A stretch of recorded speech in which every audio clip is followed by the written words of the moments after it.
Today on Blue 58, the Packers need help on the offensive line. That much is certain, but there are many paths that they can take to get that help, and Ted Thompson gave us a roadmap to help them get there. Blue 58! Hello and welcome to another episode of Blue 58, the one and only podcast of thepowersweep.com. I'm your host, John Meerdink.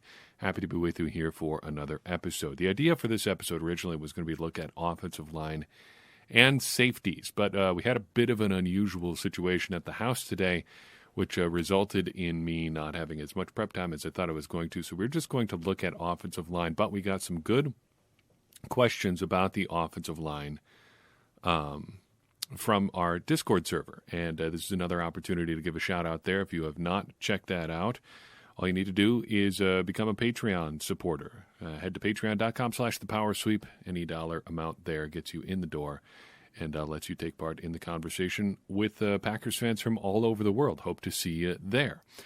But offensive line in general is a position we really have got to talk about to some extent. The problem with offensive line is that it is the hardest position by far to look at as an outsider.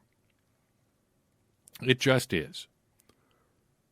Other positions, bigger, stronger, faster is almost always better. But on the offensive line, bigger, well, sometimes good, but not always. For every 6'8" Jonathan Ogden, there are a bunch of other guys like Gabe Karimi, there's a name that comes to mind, who are just really tall guys that aren't that good on the offensive line. Stronger, yes, always good too, but being strong doesn't necessarily mean you're good either. Faster, well, that is also tricky as well. Sure, you want to be fast in a way as an offensive lineman, but it's a specific kind of fast there too. It's also really hard to put numbers to guys. I really think that I trust Pro Football Focus's college grading, but I also want to do more in podcasts like this and say, all right, here are Pro Football Focus's top 8 offensive tackles for the 2021 NFL draft, and there you go.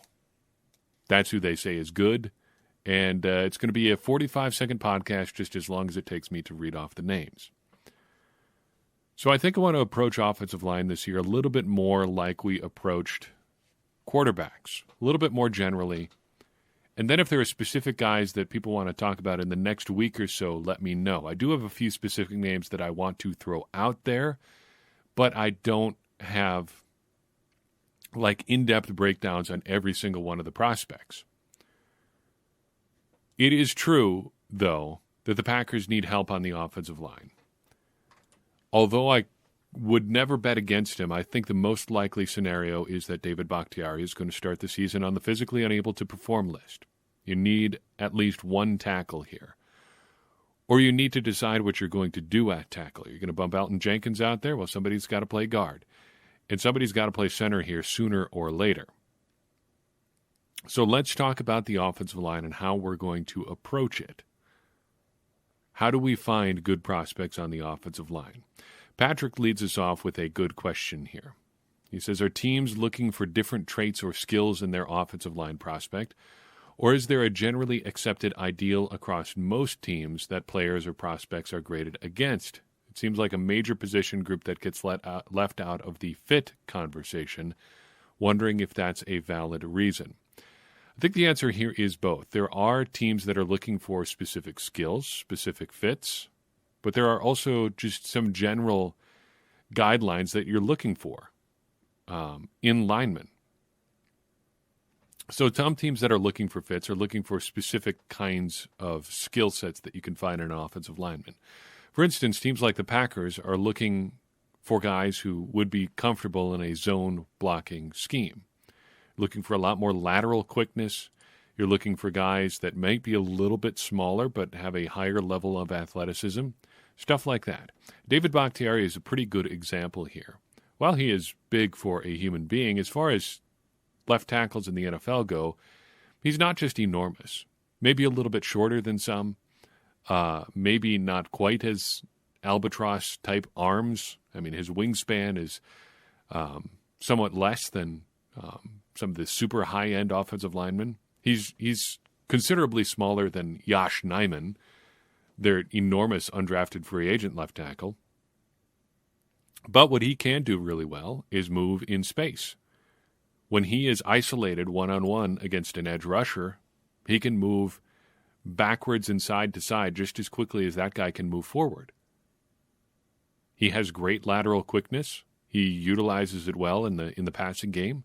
In the running game, he's great blocking on screen plays. He fits really well what the Packers like to do. Plus, he's a brilliant technician on top of all that, but that's an entirely different skill set. Some teams are looking for more man blockers, bigger, more power-oriented run blocker types. I actually think Simon Stepanek, the Packers' late-round pick last year, is actually a pretty good example of that. A little bit bigger, on the bigger side for a guard, more of a straight-ahead power blocker, but apparently they see in him a good fit for his own blocking scheme, too. Usually it's a mix, though. So as you're looking for a mix between those styles, you are looking for a few lineman-specific skills. Good feet are crucial. That's where that lateral quickness comes in. It's one thing to run straight, but linemen have to make a lot of side-to-side quick adjustments in space, and they also have to have the agility to make sure that they're not tripping over the guys that are next to them, because a lot of times you're moving in concert with other players at your position. You're doing things together in tandem, and being agile, quick, is a great way to do that really well. Feet also help with balance. It's a key skill set for an offensive line, particularly in pass protection, to be balanced. Making sure you can balance your weight, your center of gravity. As soon as you start getting off balance, then things are pretty much over for you. Quick feet also help with getting deep drops in your pass sets. You want to make opposing pass rushers take the longest possible route that they can to get to your quarterback. And by going deep in your pass drops, that will help them do that. It's going to take them a lot longer if they have to run all the way around you 4 or 5 yards downfield than if they can just quickly get around you on the edge or set you up like they make you think that they're going the long way around you and then quickly ducking back inside. Agility, quick feet, lateral quickness all helps with that. Length is another key specific attribute that guys are looking for. And this is different than being tall. Length allows you to get your hands on people quicker. And I don't think arm length is everything, but I do think it's something that's better to have than to not have. Ideally, guys are going to have long arms, just be long-limbed in general, long arms and legs, because it's easier to get to opposing pass rushers if you have length. You can counter their moves, counter their hand movements better if you have long arms with which to fight them off. Finally, core strength. And this is not something that's really measured in any significant way in any drill that I can think of. But this is a specific kind of strength, and you can see it play out in guys' balance. Watch David Bakhtiari and observe how rarely he gets knocked out of alignment. He rarely gets twisted, rarely gets pushed one way or another. He's always staying kind of within himself. You always see his numbers straight up and down. He's not getting his shoulders twisted, rarely has one foot off the ground at a time. He just does a great job of staying balanced, and a big part of that is his core strength. So to answer Patrick's question kind of all at once here, teams are looking for specific skills or traits like good feet, length, core strength, things like that. They're looking for specific skills like being comfortable in a zone blocking environment, but that's not everything. They think that if you have those traits, they can probably fit you into whatever system that they would like to run. Carl asks, I think it must have been some other Packers blogger who said Green Bay seemed to have a sort of size guide for their offensive line, like tackles being 6'4" and 315 to 330 pounds, guards 6'2" to 6'4", center 6 foot to 6'3", just as an example. Similar with age, I think I heard them liking quite younger players, especially in the early rounds, and I'm guessing there's a relative athletic score threshold. Are there any specific pro day or combine drills that the scouts would like to see the prospects perform well at? So maybe we can use some numbers that could tell us part of the story. These thresholds do exist, but I'm not sure how much the thresholds matter in terms of size anymore.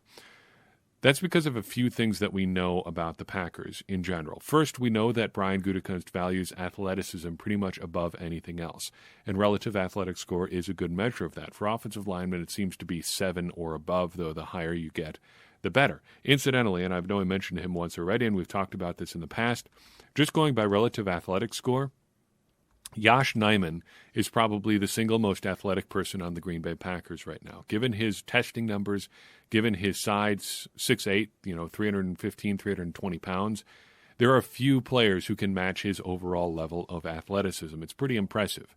We're still waiting to see if he's good as a player. The evidence at this point seems to point towards probably not, but you can see why they keep giving him chances. But Brian Gutekunst values athleticism pretty much above everything else. Secondly, we know that Matt LaFleur, and to a lesser extent his offensive line staff, so Adam Stenavich, will play almost any position player they have at almost any position that you can play on the offensive line. Billy Turner has played right tackle and left tackle and right guard just all last season. Elton Jenkins plays everywhere. Rick Wagner even played both right and left tackle. The more versatility you have, the better. We also know that in general, Brian Gutekunst and Ted Thompson before him like tackles a lot. They like to take college tackles and make them either into NFL tackles or NFL guards. So as far as athletic or as thresholds go in general, I'm not sure how much they matter on a player-by-player basis. They are just generally, I think, looking for athleticism within a certain group of guys. Then there are outliers, too. They do like athleticism. They do like raw testing numbers. But then they'll take a guy like Simon Stepanek, who is big for a guard, either in a zone blocking or a man blocking scheme, and didn't have any testing numbers at all other than bench because he had a knee injury last year or in 2019. So they'll go against type 2. But there are things that we know about athleticism in general and some other position-specific drills that can kind of point us in the right direction. Relative athletic score in general, like we said, is a good one. The higher the better, probably above 7 or so. But agility numbers are also key. Justice Mosqueda, writing for Cheesehead TV a couple years ago, did a deep dive on the sort of minimums the Packers seem to want for a few key areas on the offensive line. And he identified having a 1.8 second 10-yard split in the 40-yard dash, a 7.2 3-cone drill, and a 4.75 second short shuttle. 3-cone drill and short shuttle are just both agility drills. Look them up on YouTube. You can see how they work, and it's pretty intuitive how they would factor into football. The 10-yard split in the 40-yard dash just shows how quickly you are getting off the line. And I think of those three, it's probably the least important, but it's just one man's opinion. Looking at those, we do have a bit of a crew that we can take a look at here as far as offensive linemen the Packers might be interested in looking at in the NFL draft. I'm not going to dive deep on any of these guys, but since we know the Packers like athletic guys, since we know that they tend to target those specific metrics in the offensive, in the testing numbers, where can we look? Well, here are some tackles that meet those numbers. Brendan James out of Nebraska, Darius Harper out of Cincinnati, Dylan Radins out of North Dakota State, Robert Hainsey out of Notre Dame, Stone Forsythe, great name, out of Florida, Walker Little out of Stanford, Cole Van Lanen out of Wisconsin, and Foster Sarrell out of Stanford. There are others, but those are the guys that meet all of the thresholds there. And just, off the top of my head, Leon Eichenberg, I think it is, out of Notre Dame, is also right up there, though he had some numbers that were a little bit off in a couple of those areas. But that's a pretty good group of guys. They all meet the relative athletic score thresholds that we talk about. They are all in that ballpark as far as running the 3-cone in 7.7 seconds or less and the short shuttle in 4.75 seconds or less. It wouldn't be surprising to see the Packers take somebody from this group.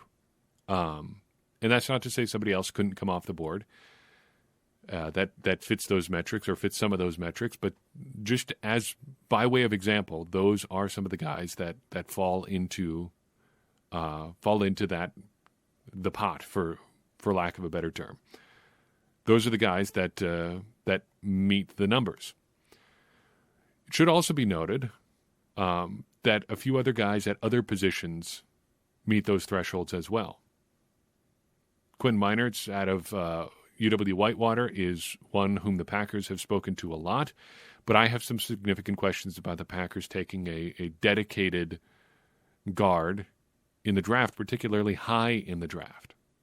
It's not something they've really done, and I'd be interested to see if they continue to, if they try to break that tendency. Creed Humphrey and Harry Kreider, both centers out of Oklahoma and Indiana respectively, also meet those thresholds. And we should take a second here to talk about center. Rece Bay, that is his screen name in our Discord server, asked or says, I'm kind of intrigued by what you think will happen with losing the best center in the league. We've talked about how much Corey Linsley contributed to taking advantage of free play scenarios, and that made me think of other ways the Packers could be taking a hit at that position that I was unaware of. What other things does Corey Linsley do, in other words, that we haven't really talked about? I don't really want to talk about what Corey Linsley means to the Packers at this point, but I think that is a good point, that some of those intangibles are going to be a big part of what him not being a part of the Packers means to the Packers going forward. Because I think in general, institutional memory is a big deal. Experience is another word for that. Familiarity between one player and another. In general, I think you can make a center pretty well. You can take somebody who is a college guard or a college tackle and say, okay, you're a center now. Packers did it very successfully with J.C. Tretter.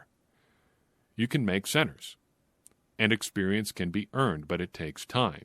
It takes a little time to get some seasoning on an offensive lineman. To use a history term that I really like, a lot of historians, or especially the old line, like 19th, early 20th century type guys, talk about ancient armies full of inexperienced troops being unblooded. And I don't like the analogy of football as war, but I think, in anything that involves physical competition between two players, there is an amount of being used to that level of physical contact. NFL football is an entirely different animal than college football.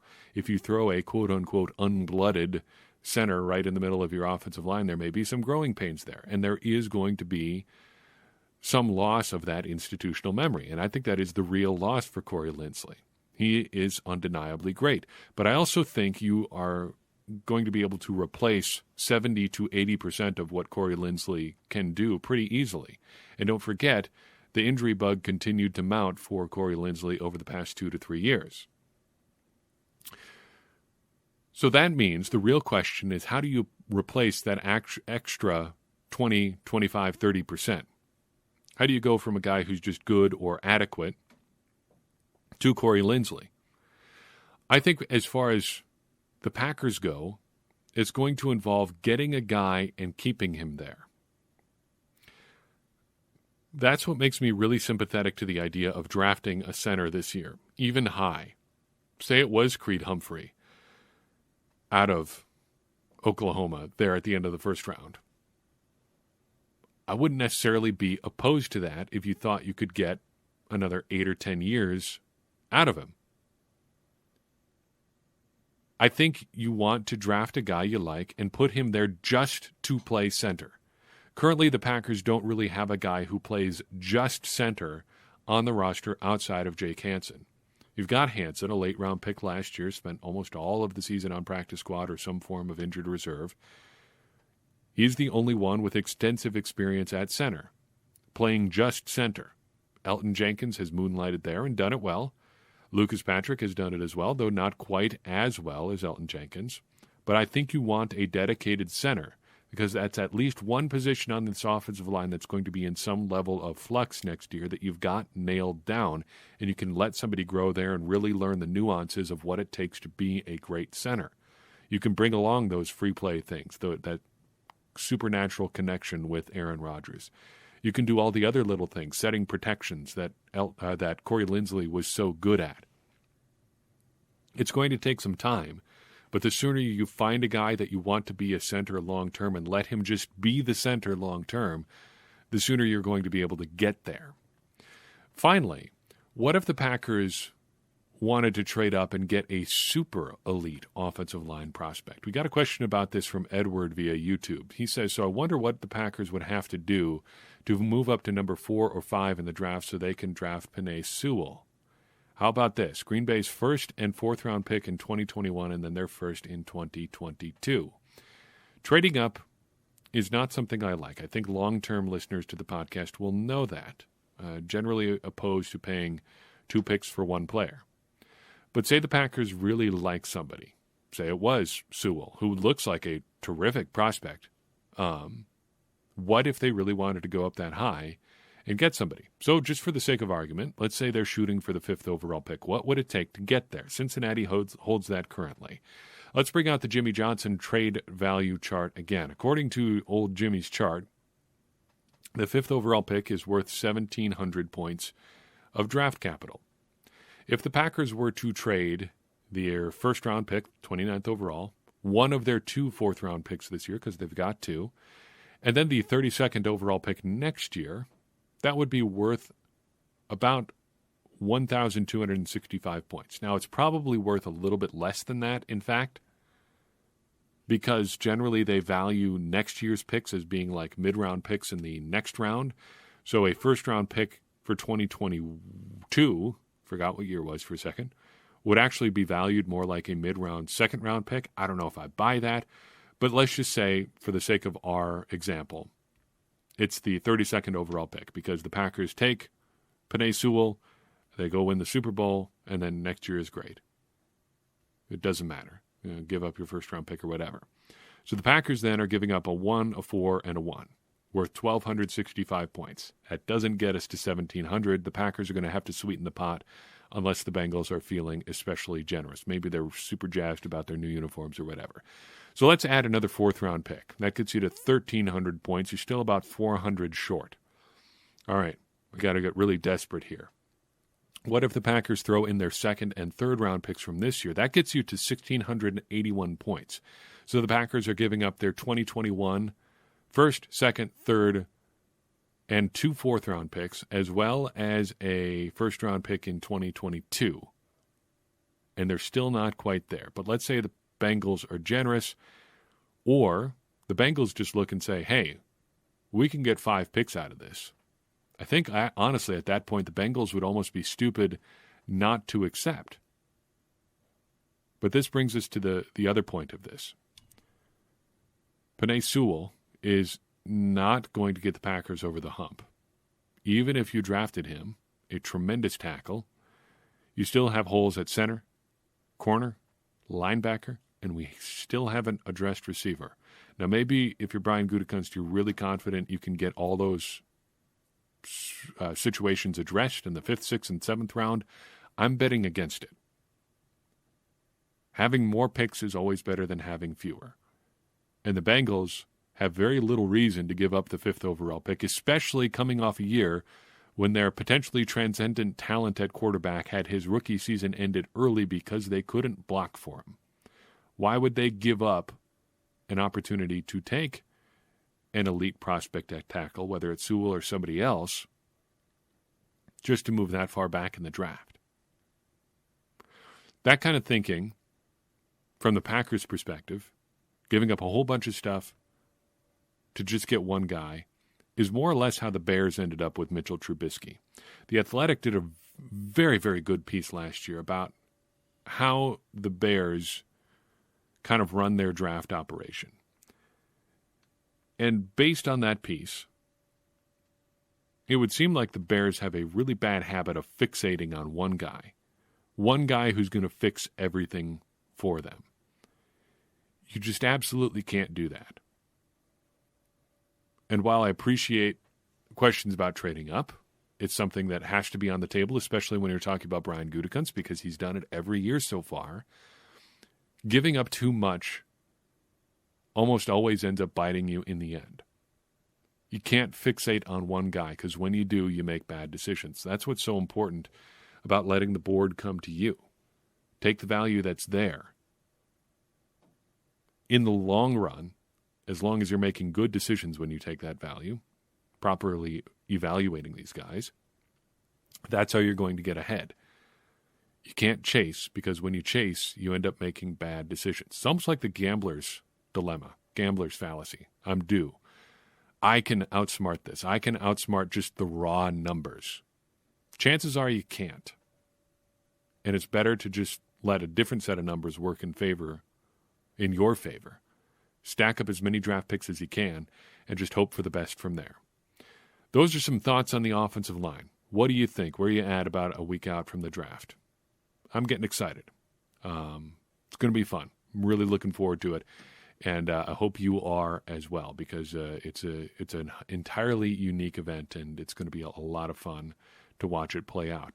In the meantime, I think that's all I've got for you in this episode. I do appreciate you listening in. If you think somebody else would enjoy this show, do me a big favor and share it with them. That's going to help more people find the program and get more people involved in this conversation we're having about the Green Bay Packers, which in turn is going to help all of us, me included, become smarter Packers fans. Because as I always say, smarter Packers fans are better Packers fans, and better Packers fans are what we all want to be. I'm your host, John Meerdink. We will see you next time on Blue 58.